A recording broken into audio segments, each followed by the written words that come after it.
Okay. So, Alan, can you tell me the first memory you have from your childhood?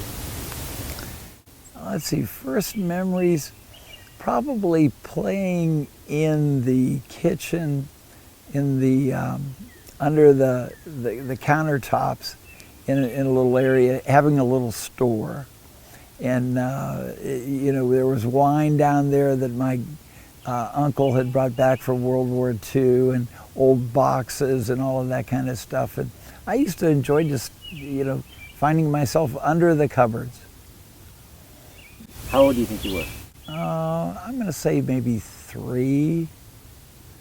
Yeah. So and those were times when I had an older brother who was 9 years older than me, and probably a good portion of what I was doing was trying to figure out what the rest of the family was up to, and what might be ahead. But I remember that enjoying that, being in a box, playing in a box on top of the sofa, making it into a little ship or a boat, and just having a good old time like that. Those are some things I remember. I grew up in Austintown, right outside of Youngstown, and that was back in the days when you would tell people you were from Youngstown. Now no one's from Youngstown, they're from Poland or Niles or Struthers or whatever. But grew up in Austintown, went to Immaculate Heart of Mary Church, and then to their grade school, and then on to Ursuline High School. Miami University, and ended up settling somehow in Cincinnati. Oh, yeah, well, I do remember I was particularly lucky, I guess you would say, because I spent 2 years, because of my birthday, in nursery school. So kindergarten, that kind of thing.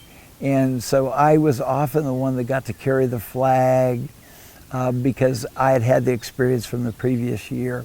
So some of those memories stick with me, and I just feel good about that period of time. It was a happy time. Where was kindergarten? Okay, it was Austintown Community Church, and Reverend Arthur Swinehart was the minister. I still remember his name, and I think Mrs. Brown was my teacher. And but for somebody who is Catholic to go to a non-Catholic nursery school / kindergarten, I was probably way ahead of my ecumenical times. What can I say?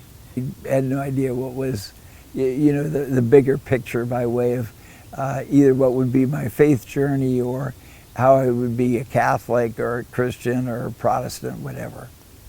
I didn't pick up on that.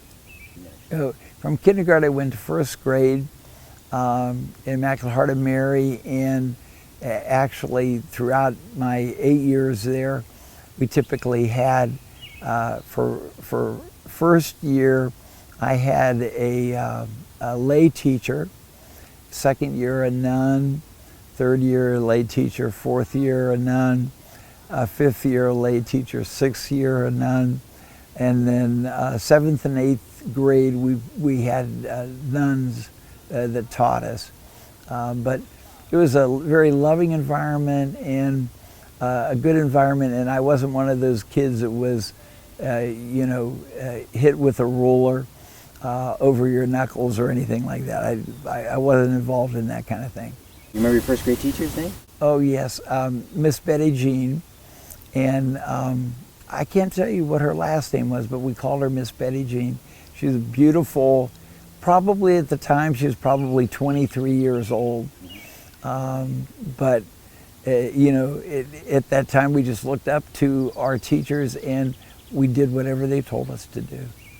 So we were I'm sure we weren't a hard class, and back then classes were large. We'd have 50 students in one grade classroom and one teacher and no assistants. So we had to do what the teacher told us to do. No, I took bus 2111, and usually it was Mr. Little who drove the bus. Our bus drivers were all volunteers, and he drove the bus in the morning religiously, so I think he probably got off work at 7 in the morning from a turn, and then he took a turn driving the bus. At nighttime, it would be a whole slew of different people that might end up driving, but no, I took the bus. I probably lived, I'm gonna say 1.75 miles away from school. My run-ins with students probably would have been maybe around the 4th grade. And let's stay in the early age. Okay, we'll fourth grade's pretty old for now. Okay. So first grade is non-eventful, it sounds like. No, I mean, I enjoyed, the other students and getting to know them, and but I didn't really get into any run-ins or anything until later on. Oh, I think in 1st grade I had the hots for Pamela Tomsick, and I liked her because she did not have like indentations in the back of her knees. I never quite figured that out. I remember going to her birthday party, and I remember playing games in her basement. I later shared with her that memory, and she said, that's strange because we lived on a house that was on a slab. There was no basement. So somehow I imagined that there was a basement that we went to and that we played in, but how that happened, I don't know. That's a cute story. I do, I remember that, but that was within the last couple of years when we got together for a reunion. I told her that, and she laughed and told me that the house was on a slab. So it's interesting what you remember you thought happened and then what actually happened. And typically there's no one that's going to, discredit what you say or identify it as being a discrepancy, but she was able to set me straight on that one. Sounds like that was important. It was. It's a cute story in the Yes, right. Oh, the big thing for us would always be either mowing the grass, and I've always enjoyed mowing grass because you can see progress, you can see that, and there's something wonderful about movement, and I was always on a riding mower, so I enjoyed that. And then the other big thing was always the Canfield Fair. And so that was, that was a big part of it as well. What did you remember about the fair? Well, the fair early on, the car club that my dad and uncle were involved in had a tent, and they would maybe have 30 cars on display, and people would pay 50 cents to come in and see them. And I would give tours. I was only in the first or 2nd grade, but I knew enough about the cars, and I enjoyed doing that kind of thing. So it was very memorable and enjoyable. Yeah, well, we probably had 2 or 3 cars out of the 30 that were ours, and the other ones belonged to other members of the car club. But I got to know those people, and it became like an extended family. Can't remember the names. I always enjoyed the footlong hot dogs, the French fries. We ate all of the typical kind of fair food, but lots of good memories associated with that, and I still look forward to going to the fair. Do you look forward to going back to school in 2nd grade? No, it was one of those things you just had to do, but it wasn't necessarily something I look forward to. Summers were always lots of fun because we just we went around without shoes on. You got to the point where you could go on a gravel driveway and it didn't bother your feet. And there was something special about the summer, and maybe not necessarily. I've always been someone who gets up early, so it wasn't like you were sleeping in late or anything like that. But you had your day to play, and we did lots of playing. I played a lot with trucks and little trucks and cars. That was sort of the, the thing to do, and very enjoyable. Second grade,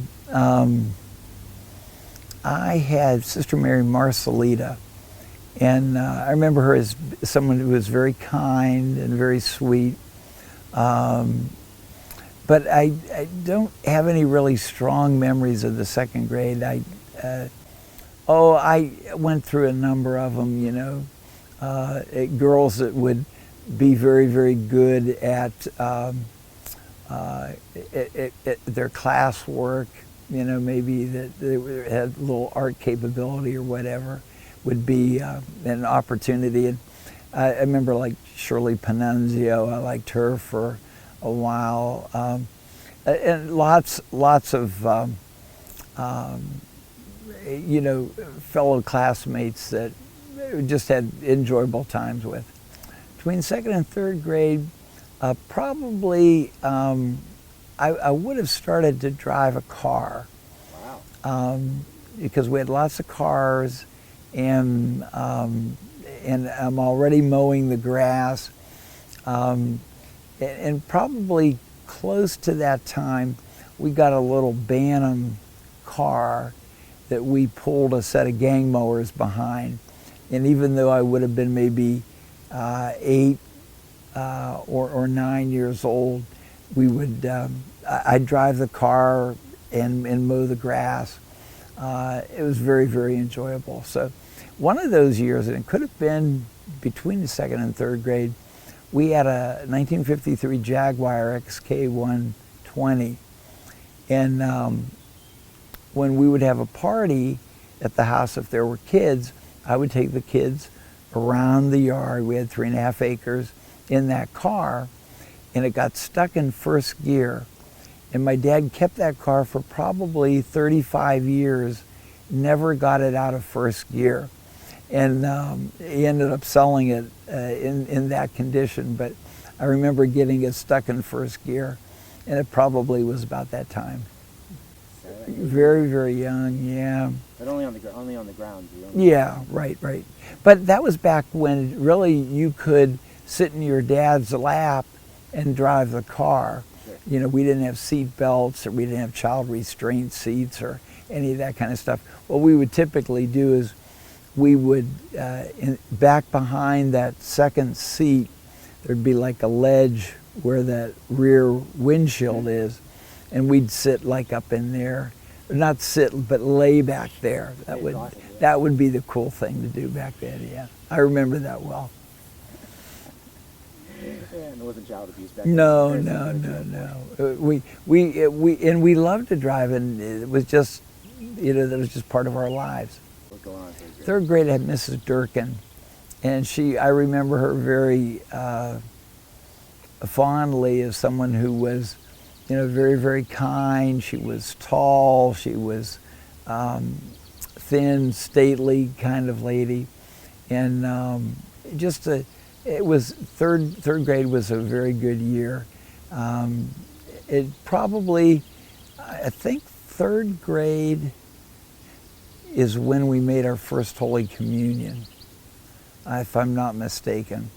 And so that was a big thing, and there was a lot of preparation that went in for it. You got new clothes, family all came out for the celebration, all of that kind of thing. So being a Catholic in a parochial school, first Holy Communion was big.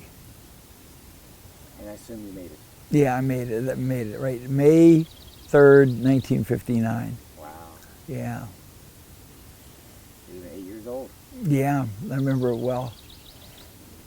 So it was a very good experience. Oh yeah, good experience, happy experience. And I think it was, I went through this period for a number of years where I always wanted to do things right. And like I would be playing basketball and I'd say, God, if you want me to become a priest, let me sink the next 3 baskets, or something like that. Always trying to get on the right page, and then also sort of like restart my life. Okay, like, if I went First Holy Communion, I also went to First Confession. So I got this thing about, good things, bad things, venial sins and mortal sins. And so I didn't want to continue in that bad way. I wanted to hit the good way. And I remember those experiences. A lot of it was on the basketball court for some reason. If I could hit these next 2 shots or whatever, it was interesting. Well, I always wanted to be a priest. That was early on what my goal was. And because I think we looked up to our Monsignor, who was the pastor of our church, as someone who was, doing good, was well-rounded, somebody who could just sort of be a pastoral kind of leader. And so I have nothing but good, fond memories of him. And I sort of took on that thing. That's what I wanted to do as I grew up. Yeah, probably second, third grade, right? Yeah, very strong individual. Went through a lot of assistant pastors at our church, and I think he was probably difficult to work with, but we loved him and appreciated what he did. Oh, I think every once in a while I did sink those 3 baskets, so it sort of helped me to sort of get set in that way. And around that period of time, we were becoming altar boys and getting involved more in the ceremonies associated with the church and the special holidays. And I always found that to be something that I enjoyed doing. And even as I got older and took on more responsibilities, that I'd be the master of ceremonies for Solemn High Mass, which was a pretty, what would I say, a valuable position to be a part of at that time, in the context of what my life was. Yeah. I think there was, and it's sort of I was never really very good at sports, okay, but I could be very good at being an altar boy.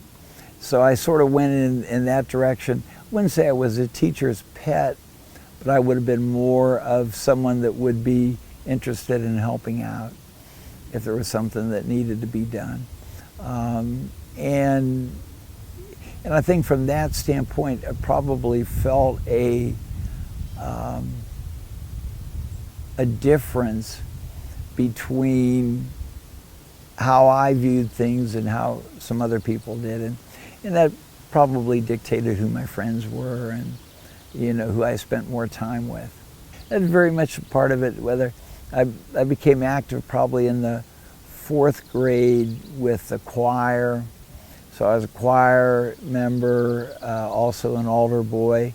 I did like the pomp and circumstance of like Solemn High Mass at Christmas time, or St. Vincent's Mass in D minor that would be sung all in Latin, because this was pre-Vatican II. Probably in the long and short of it, it went from everything being in Latin, which we would just pretty much regurgitate because we had no idea what we were saying or what was being said, but it was very ceremonial and done with a sense of almost like Star Trek kind of stuff.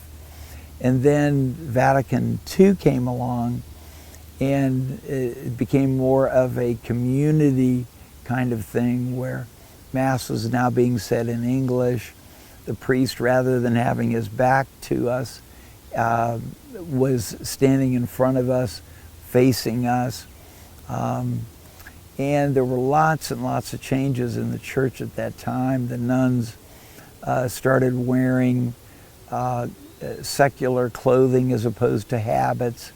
They started using their names, their real names, instead of like Sister Mary Annunciata or something like that. And so we were in the midst of those changes, but I think we were too young to really know what those changes would mean moving forward. Well, I enjoyed the Latin. The Latin was something that had been practiced for hundreds of years, and all of the beautiful songs were in Latin, and a lot of that stuff didn't translate to English easily. And so, but I mean, I was quick to accept those changes. In fact, as I would have been probably a freshman at Ursuline High School, I was actively involved in getting the very first guitar mass for our church, where I went as a child to grade school. So I was involved in that and understood that that was just sort of the direction that things were going. I'm thinking I probably would have gotten into a rock throwing situation with a guy named David Rocknick, or Rockney, something like that. And he did something, I can't remember, I don't recall what it was, but he was throwing rocks at me and I was throwing rocks at him, which is probably the major confrontation of my life, because I've never thrown rocks at anybody before or since. And I've not been involved in fights and that kind of thing. So, but that would have been a very critical time. David Rocknick, yeah. What was the result of your rock fight? I think it was probably a truce. Probably ran out of rocks, both of us. I don't recall talking to him again after that. And I don't even know that he graduated with us at the end of the 8th grade. Actually, I think he was actually in the other class of 4th graders. But yeah, David Rockney. Stayed together for the entire 8 years. So we got to know people in our class very, very well. We knew the people from the other class, but not in the same way. 4th and 5th grade, I remember continuing to be, active both as an altar boy and as a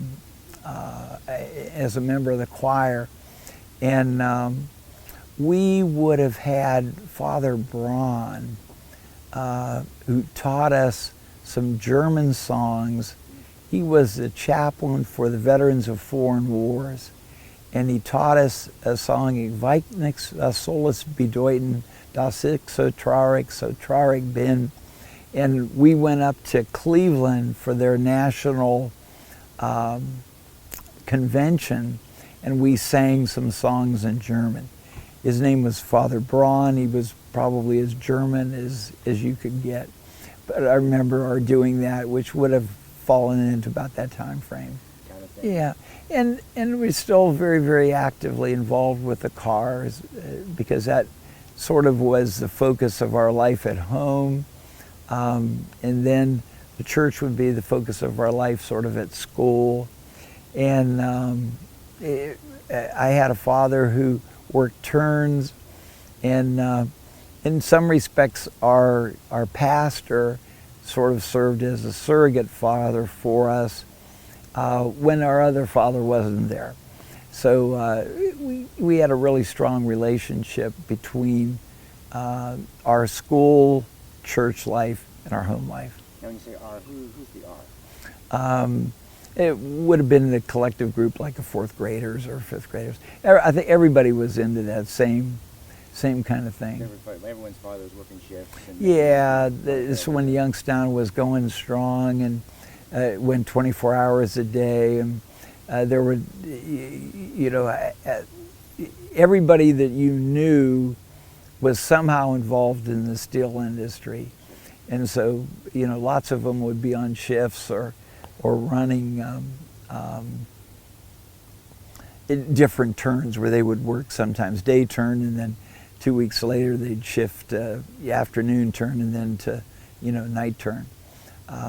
But so it was a very interesting time, and Youngstown was an interesting place to live in during those times. And one of the big things for us, and we typically go on Monday night, is we would go downtown, and downtown was hopping.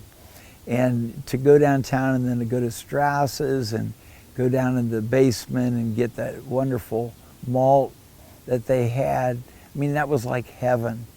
And I remember the malts being 10 cents and 15 cents, and then I think the last I remember of them, they were like 15 cents and 25 cents or something like that. But I remember going downtown was always a big thing. And you did that infrequently? Oh, we did that like every week. Oh, really? Oh, yeah. With your mother or with the whole family. I mean, my mother and my father would go downtown. Everyone typically split up. For some reason I was old enough that, I mean, if I could drive the car and do all these other things, I was old enough to, walk through Strauss's and go over to McKelvey's and then be able to meet my parents at a certain time, and we'd all go home. baseball? No, it didn't teach us how to play baseball, but it did teach us how to wash a car, how to change a tire on a bicycle. Just by watching my dad could do almost anything, and it would be amazing to watch how he would put things together too. But he was very loving and used to bring home pints of White House ice cream from Isley Dairy. And so it seemed like that was almost on a daily basis.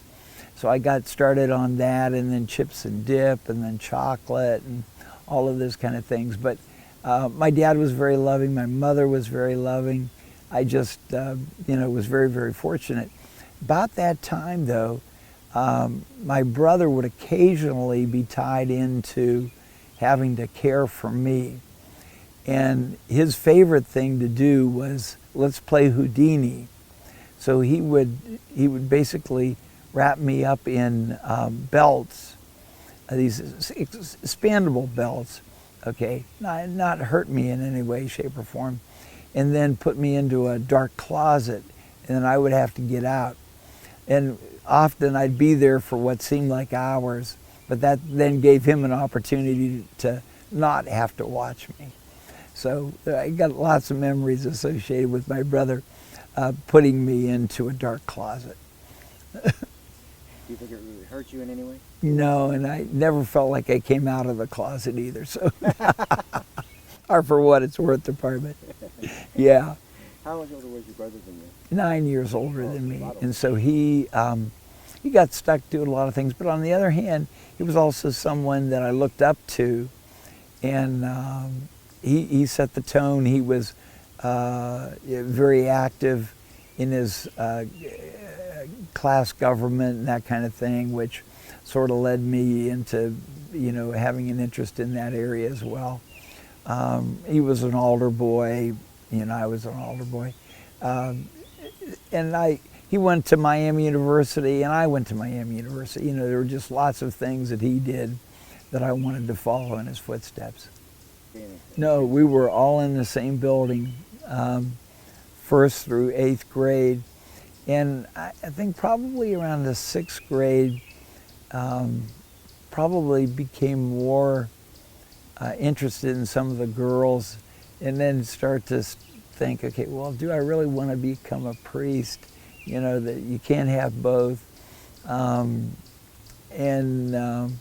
have any really hot relationships in the 6th grade, but probably going into the 7th grade I did. A hot relationship was somebody that you actually talked to, okay, and then maybe you would go to their house, and maybe you would go for a walk together, and it's probably more 7th or 8th grade, but Mary Beth Noga was one of my sweethearts, and we got to push her brother John around in a stroller. So, but I remember that as being, one of those times that you just, you'd never forget. And probably also at that period of time, I had a good friend, Ed Noga, who later became a priest, Father Ed Noga, and we used to play priest in his basement, except he would always be the priest. I was always the altar boy. The good news was Mrs. Noga